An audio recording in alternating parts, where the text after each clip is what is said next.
Good morning, kids. It's our first ever story time with Mrs. R. I'm excited that you could all be here. I'm excited to read to you. And our first book today is going to be Handy Dandy Helpful Hal.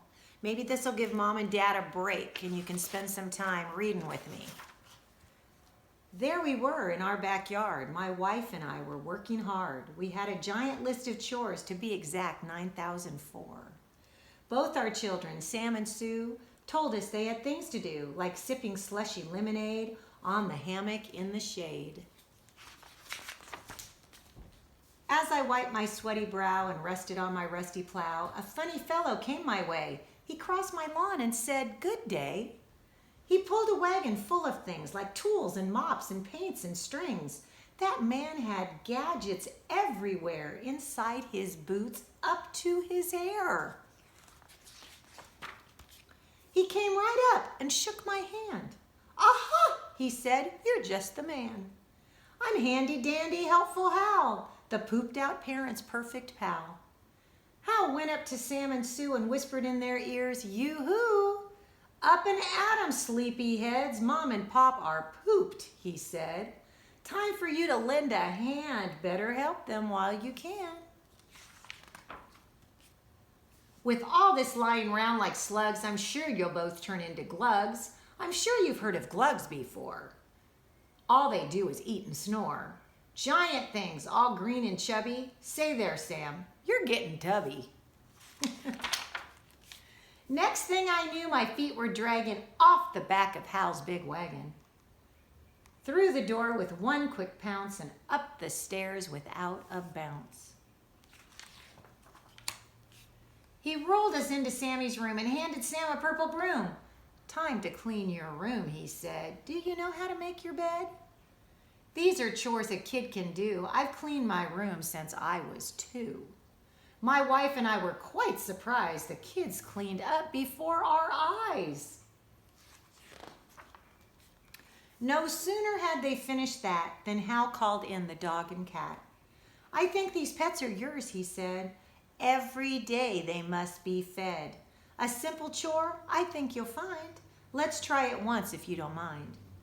Sam and Sue each filled a dish with puppy pork and frisky fish. They filled the other bowls with water. Could this be my son and daughter? "Good," said Hal, and off he went like a hound dog on a scent. At the kitchen sink he stopped and said, "I'll need you, Mom and Pop. These kids can wash the pots and pans, but they have tiny little hands, and so it's best if everyone joins in to get the dishes done." Before we knew what Hal was saying, soap was sudsing, water spraying. Soon we had those dishes clean, washed and dried just like a dream. "While we're here," said Helpful Hal, "shall we do more? I think we shall. Here we have the kitchen trash. You can dump it in a flash. Just put it in a plastic bag and out you go. Don't let it drag." "Very nicely done," said Hal. "I told you, I'm a parent's pal. Now off we go out to the yard. I'll bet these kids can wash a car." "Here's a chore we all can do," said Hal, and then the water flew.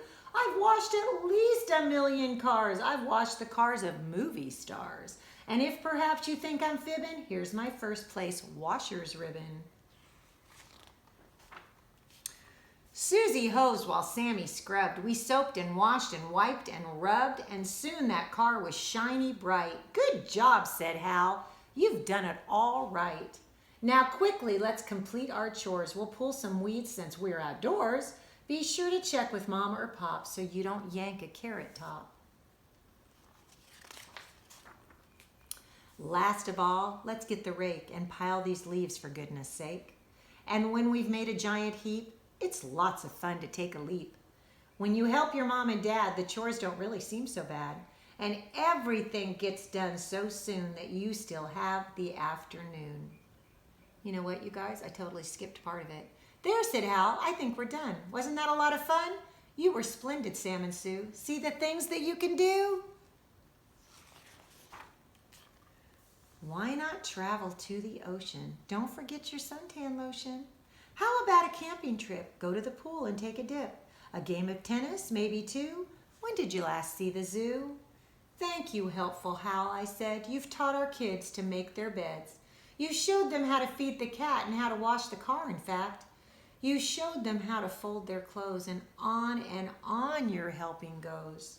But now that we have done our chores, there's something else to do outdoors. Swimming, zoos, and mountain hikes aren't the sort of things we like. I hope that you won't think us rude, but we have quite another mood. And with those words, my wife and I took our children at our side and crawled up on the hammock swing to our very favorite thing. Look how sweet that is. They're hanging out with their fam. And then it says, whatever you do, work at it with all your heart, as working for the Lord, not for men. And that's Colossians 3:23. There's our book for today, you guys. I love you. Take care, and I'll see you next time.